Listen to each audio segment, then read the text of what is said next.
નમસ્કાર, આપ જોઈ રહ્યા છો CNCC ગુજરાત।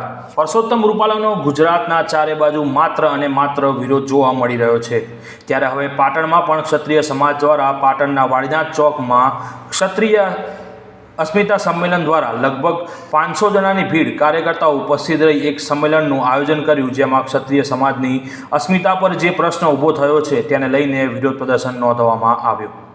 અત્રે નોંધનીય છે કે ક્ષત્રિય સમાજ ઉપર પરસોત્તમ રૂપાલા દ્વારા જે ટિપ્પણી કરવામાં આવી છે એને અનુસંધાને હવે પાટણમાં પણ ક્ષત્રિય સમાજ રોષે ભરાયેલો છે। આ જોતા એવું લાગે છે કે ભાજપનું એક પરસોત્તમ રૂપાલાને ટિકિટ ન આપવા બાબતે હવે વિરોધની સીમા વધી રહી છે।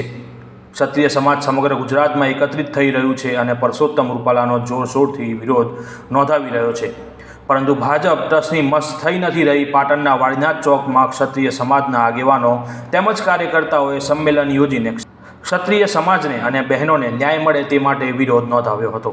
પરસોત્તમ રૂપાલાની ટિકિટ કપાશે કે ભાજપ સમાજ દ્વારા થતા વિરોધને નજરઅંદાજ કરીને પરસોત્તમ રૂપાલાને સાચવશે તે તો આવનારો સમય જ બતાવશે। રિપોર્ટર દસુભા, પાટણ।